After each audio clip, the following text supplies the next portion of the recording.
Since childhood, Soma lost his parents early on and had to live with his grandfather, who also passed away shortly after, leaving him alone in this world. In another realm, the kingdom of Elfrieden found itself in an extremely dire situation. As a last resort, they performed a high-level spell to summon a hero to aid them, and at that moment Soma was studying in the library. He was preparing for an exam to become a civil servant when suddenly a spell appeared beneath his feet, pulling him into another world. The mages of Elfrieden had summoned him to become their hero. Immediately, Soma was brought before the king and the queen of the kingdom, but he felt an overwhelming discomfort after being summoned so unexpectedly. The king explained that this world was home to many races living together in peace. However, about 10 years ago, the Demon King's army suddenly emerged from the north, annihilating the northern nations and occupying their lands to expand the territory of the ISEKAI'D Empire in the west, which had been leading the nations against the Demon King's invasion. However, the Kingdom of Elfrieden refused to join the fight alongside other nations. Thus, the ISEKAI'D Empire demanded financial support from Elfrieden, as this was a battle for the protection of all humanity. Unfortunately, Elfrieden was facing a financial crisis and could not afford to provide aid, leading them to make the decision to summon a hero from another world. Soma asserted that Elfrieden needed to grow stronger to no longer rely on the Empire. He volunteered to help them in the name of a hero. Soon after, the king and his officials brought forth all the nation's records to Soma, and after more than 3 days of deliberation, the king suddenly announced his abdication, handing the throne over to Soma. He even arranged for his only daughter, Princess Lycia, to be wed to Soma. The news of Soma becoming king spread rapidly across the kingdom's territories, and the 3 generals commanding Elfrieden's army were equally surprised to hear that Princess Lycia, who was away, hurried back to the capital on horseback, fearing that her parents had lost their minds to Soma's influence. But the king reassured them that he recognized Soma's talent and decided to step down. Shortly after, Princess Lycia met with Soma to gauge his character. Soma admitted his surprise at being thrust into kingship so suddenly. Regarding their marriage, he told Lycia she was free to annul the engagement if she wished. Soma sold some treasures of the kingdom to gather funds to rebuild the nation. The people of the kingdom were facing hunger, so keeping those treasures would serve little purpose. In this world, certain monsters were often used as means of transportation. Despite the lack of advanced technology, magic flourished immensely. Soma learned that heroes summoned to this world often possessed various magical abilities, and the mages of Elfrieden took him to assess his magical skills. Upon entering the room, Soma noticed everyone was busy working. He informed Lycia that the magic he wielded was the ability to manipulate objects, allowing him to control pens to take notes all at once. Soma is currently implementing policies to imprison corrupt officials, reclaiming their assets for the nation's development. After a long day of helping Soma with paperwork, Lycia unexpectedly dozed off on the sofa. Seizing the moment, Soma took the chance to sneak a glance at his fiancée. However, Lycia suddenly awoke, and her face turned crimson at the sight of him standing beside her. Lycia felt puzzled as to why a king like Soma would choose to have breakfast in the canteen with the soldiers. Soma preferred this to avoid wasting money on extravagant meals. While they were chatting, Captain Lute from the Knights approached, eager to join them. He expressed great interest in Soma's new policies aimed at changing the country, yet a shadow of sorrow lingered, as there seemed to be no capable individuals within the palace. Soma learned that the Kingdom of Elfrieden possessed a device capable of broadcasting images across the nation. He envisioned using it to recruit talented individuals to work in the capital. Soon after, Soma utilized the broadcasting device to announce a new initiative to the entire populace, calling upon them to come to the capital and participate in a talent competition. Those who excelled would receive generous rewards and be directly recruited into the palace. Lycia, anxious that Soma might return to his world after reviving Elfrieden, resolved to marry him in hopes of keeping him here. The candidates who made it to the next round of the talent competition were brought to the palace to meet Soma, and this event was streamed live for all citizens to watch. When they met Soma, all the contestants bowed before him, except for a female warrior of the Darkle tribe named Isa, who only kneels before her true master. All the different tribes of this kingdom reside in a place known as the Holy Forest. The Chancellor, Mac, revealed that Isa is indeed the strongest warrior of the Elfrieden kingdom, yet she was not interested in the prize. She simply wished to ask Soma for a favor. She explained that the Holy Forest of the Darkle tribe had not seen any young saplings grow in many years. Upon hearing this, Soma realized that the Darkle tribe had never pruned the trees in their forest. They needed to trim the large trees so that the smaller ones could receive light to thrive. After Soma explained this, Isa knelt before him, pledging to be his concubine and begging him to visit the Holy Forest to teach the Darkle tribe how to properly prune their trees. The next contestant to present herself to Soma was a beautiful singer named Yuna. Seeing Soma captivated by her, Lycia felt a twinge of jealousy. Soma encouraged Yuna to sing a song to inspire the citizens of the kingdom. He wanted her to perform a piece by Chi Pu, but she didn't know the lyrics. Fortunately, Soma had brought his iPhone 14 Pro Max to this world, so he handed her a pair of AirPods and played the music for her. Soon after, Yuna sang a song by Chi Pu for the entire kingdom to hear.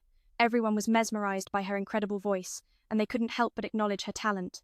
Meanwhile, the princess from the western kingdom of Ammonia also caught wind of Soma's talent competition and recognized him as a remarkably skilled individual, even though he had only recently become king.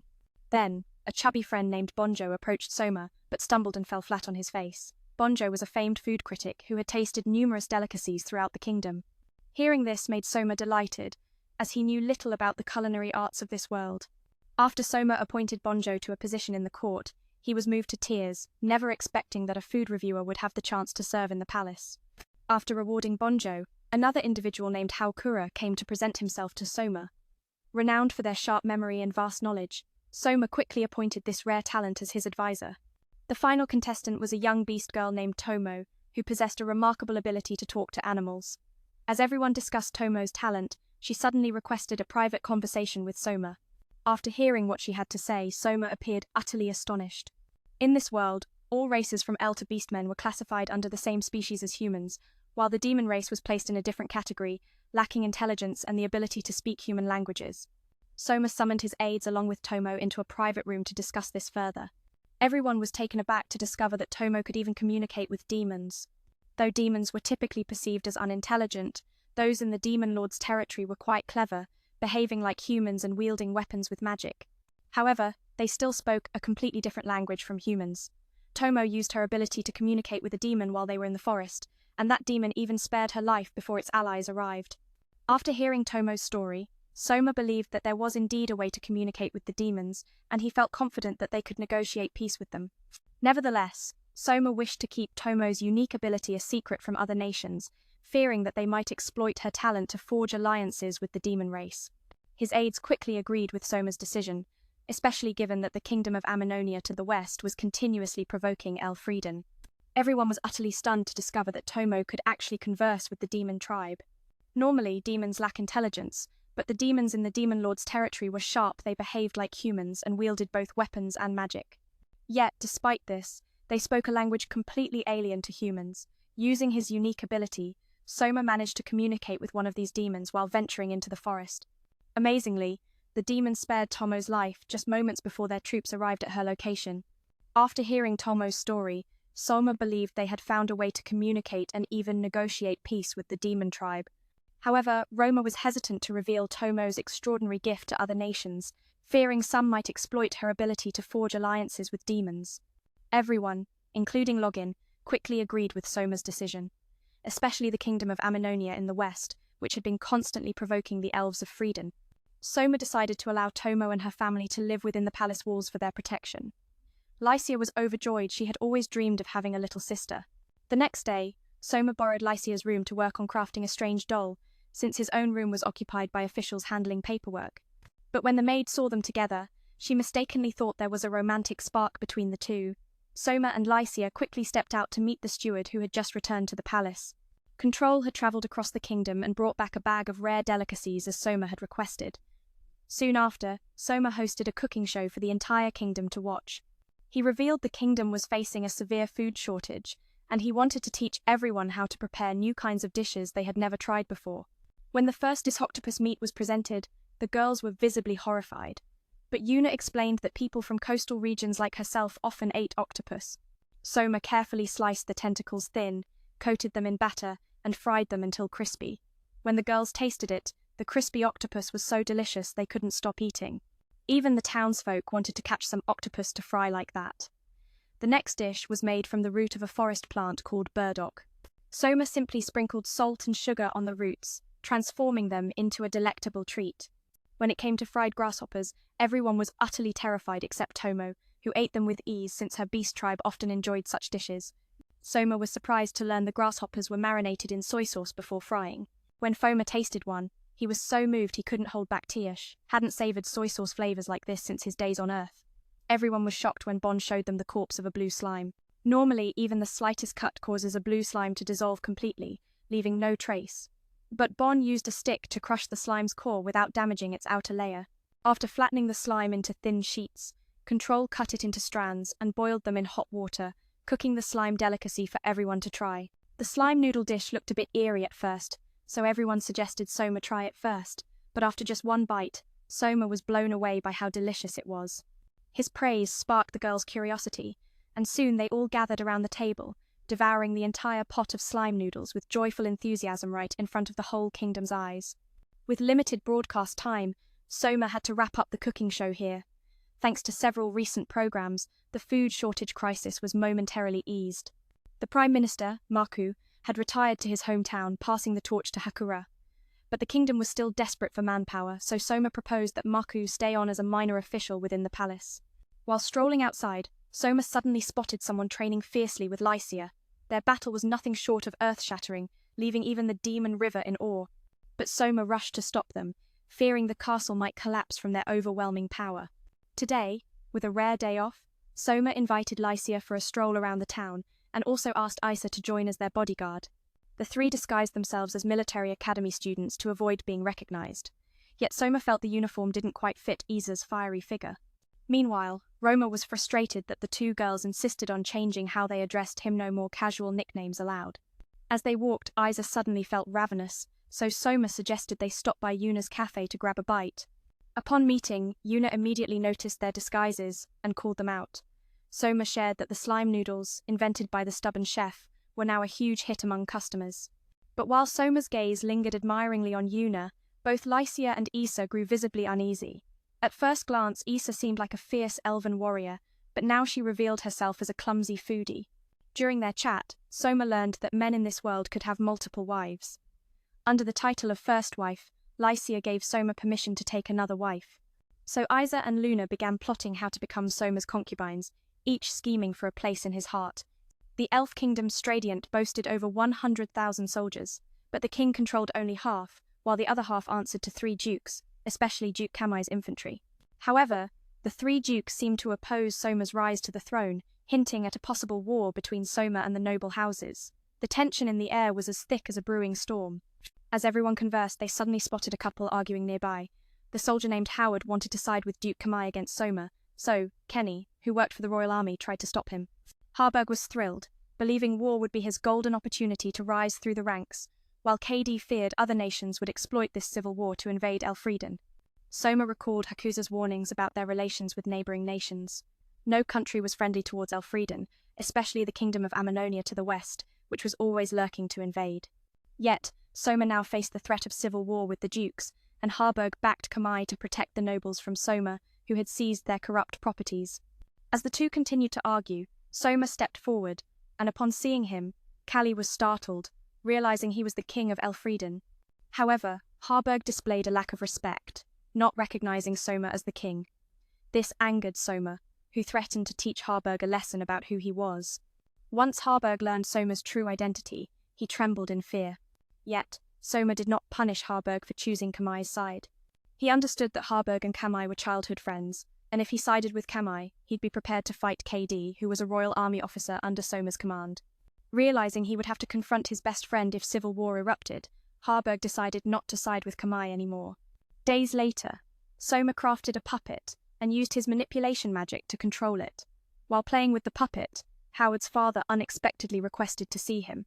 It turned out he had heard about everything that transpired at Zona's cafe. As a general under Soma, he scolded Howard for wanting to side with Kamai. Soma advised him to go easy on his son, not wanting to lose the heir. He requested Howard to join the royal army and become the vice-captain of KD's team. Soon after, Howard's father asked for a private conversation with Soma, and after hearing his story, Soma was utterly astonished. Soma secretly sent his puppet to join an adventurer group in the city, wanting to use it to explore the underground sewer system. While descending into the city, Soma's puppet and the adventurers defeated numerous monsters, but they mistakenly believed the puppet was a real person. After each expedition, Soma meticulously cleaned his puppet. Soma shared with Lycia his plans to build a coastal city in the south, aiming to make it the trade and export center of Elfrieden. However, Lycia worried about Soma's health, as he seemed overwhelmed with work. Soma reassured her that if he were to perish, Elfrieden could summon another hero, but as he dozed off, Lycia whispered that she only needed him. The next day, Soma and the others went to the southern coast to begin constructing the new city. When Wyn informed him that the locals opposed their plans, Soma decided to meet with the village elder to understand the reasons behind the protests. The elder explained that the sea belonged to a sea god, and anyone who attempted to build a city there would be drowned by a tidal wave. However, the tale of the sea god capable of creating massive waves was centuries old. Soma realized that the elder referred to a tsunami. If they continued constructing the city in its current location, it could be submerged one day. Thus, Soma decided to relocate the city site slightly further south. The people in this world had the technology to build gigantic ships but lacked the means to power them. Therefore, they trained a breed of sea dragons to pull their ships across the ocean. Following Soma's orders, ISEKAI'D led a group of royal soldiers south to pave the way for the city. Observing his royal soldiers laying roads, Howard felt quite displeased. Yet he dared not voice his objections when facing Soma. Shortly after, Soma and the others ventured out to assess the road construction. The new roads could easily support the weight of the beasts pulling carts, and Soma even used a type of glowing algae to illuminate the streets at night. As they conversed, a messenger bird suddenly flew towards them, and Aisha panicked upon learning her village had just experienced an earthquake. Fearing a future tsunami might swallow the city whole, Soma ordered the settlement to shift slightly southward. Though the people here had technology to build massive warships, they hadn't yet invented engines to move them independently.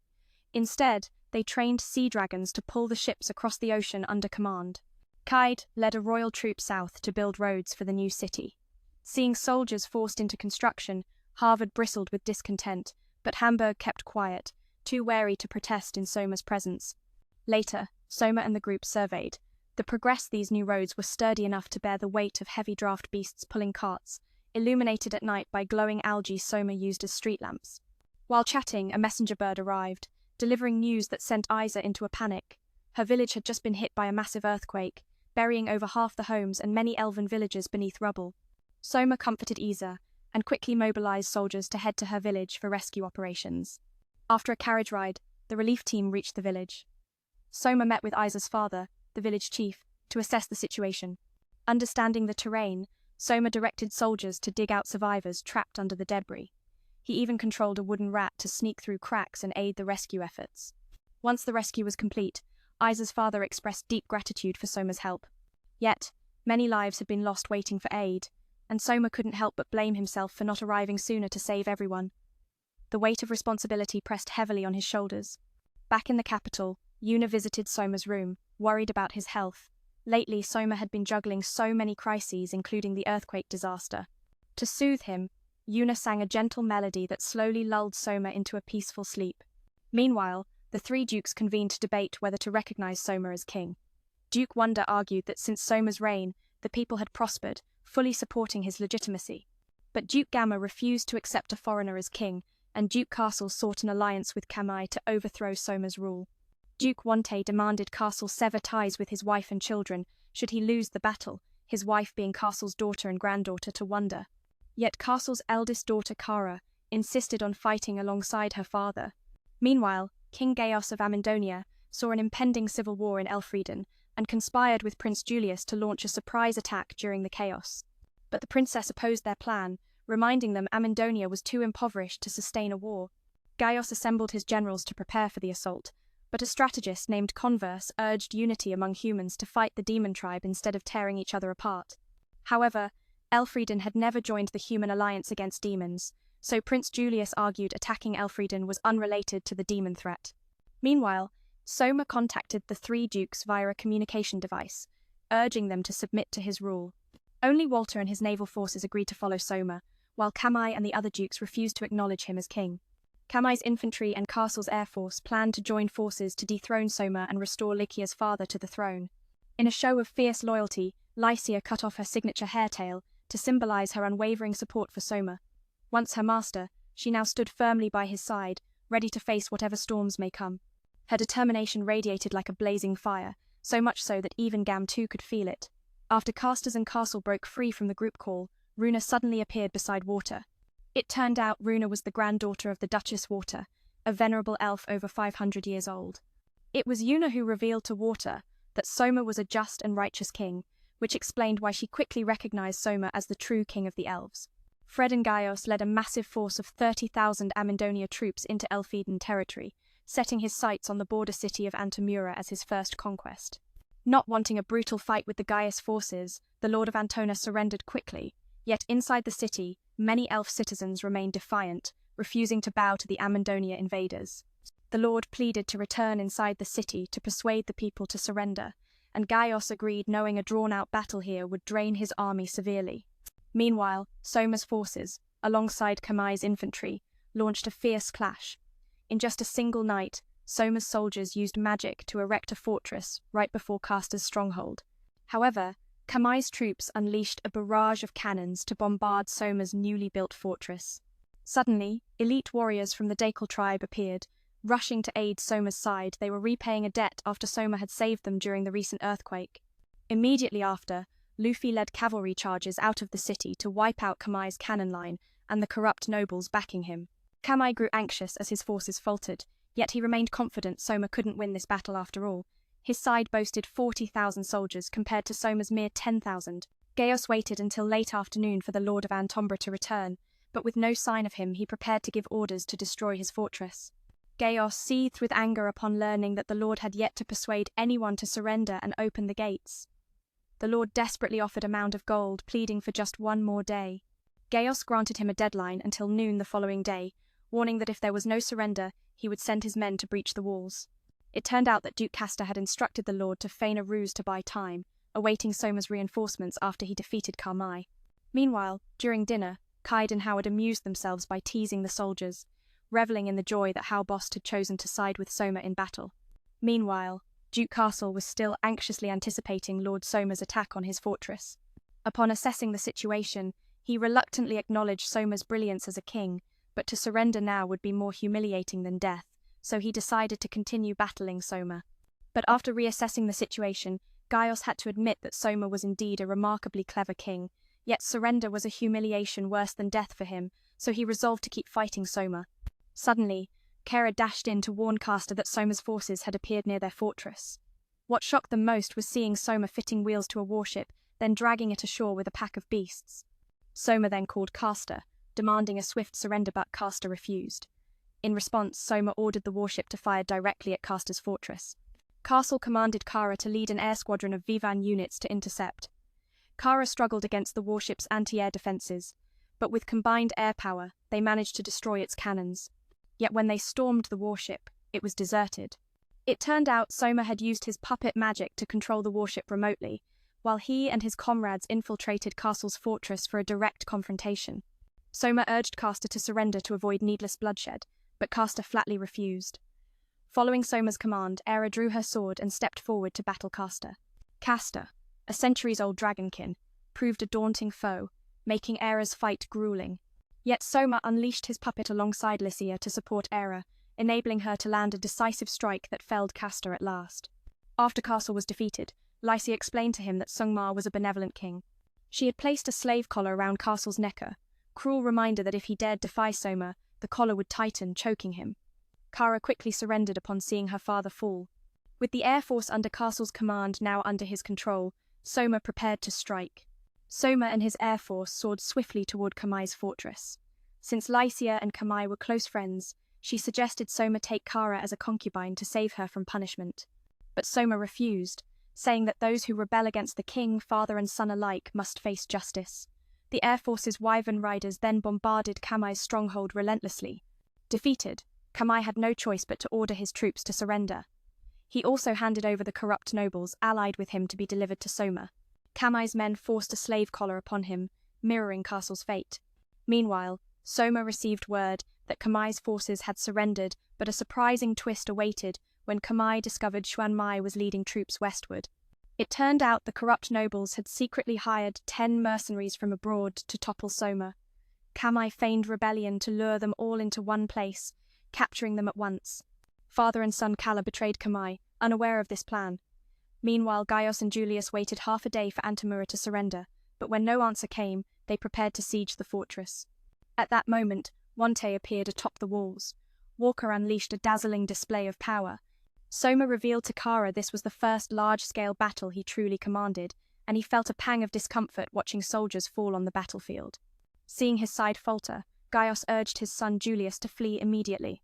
Though torn, Julius fled to preserve their bloodline while Gaius stayed behind to fight and cover his escape. Gaius led a cavalry charge into the main camp searching for Soma. Following Soma's orders, Kara's wyverns took to the skies to engage him. Despite her draconic strength, Gaius quickly overwhelmed Kara. Soma manipulated his puppet to assist her in battle. Kara's puppet launched a fiery attack, causing an explosion that destroyed both the puppet and Gaius. Though gravely wounded, Gaius rose again, only to be cut down by a barrage of arrows from Soma's archers. His forces were shattered and surrendered immediately. Upon hearing of her father's death, Du-I wept in anguish. With that victory, Soma claimed all of the Amadonia kingdom's lands. Soma knew Julius had fled west, seeking aid from the Grand Chaos Empire, Amadonia's ally, who would surely march to reclaim the territory. The people of Amadonia burned with hatred toward EU Freedom for seizing their homeland. Suna arrived in Amadonia's capital, dressed in naval uniform, to meet Soma. Witnessing their close conversation, Lycia's discomfort was palpable. Shortly after, Soma and Izar used a broadcast device to hold a music show for Amadonia's citizens. He invited Juna and other local singers to perform, filling the people with joy. Amadonia, once a rigid military state with strict control over its people's lives, was now a place where freedom to pursue joy was allowed. The Ram-Kayot Empire stood as the continent's military and economic powerhouse, ruled by the young and formidable Queen Maria. Hearing of Amadonia's occupation, Maria learned Gaius was the true instigator of war, not Soma. She sent her sister Xin to Amadonia to negotiate peace with Soma. Thanks to Xuan Mai's reforms, Amadonia's people enjoyed newfound prosperity. Du-I believed Julius would never reclaim Amadonia, as Soma had gifted the people a richness they had never known. Soma even instructed his subordinates to distribute food to the city's poor. Soma took Juna and Tomo for a stroll, checking on the citizens' well-being. Juna seized this rare chance to flirt with Soma, hoping for a future as one of his concubines. Soma bought Tomo new shoes, bringing the girl to tears of happiness. He also gifted Juna a hairpin in gratitude for her support. They rested beneath a tree, soaking in the calm until Jin suddenly appeared to speak with Zona. Roma quickly recognized Jin as the emissary sent by the Empire to reclaim Amadonia. Jin was impressed by Soma's transformation of a militarized nation into a prosperous land, and by his use of broadcast technology to inform the people.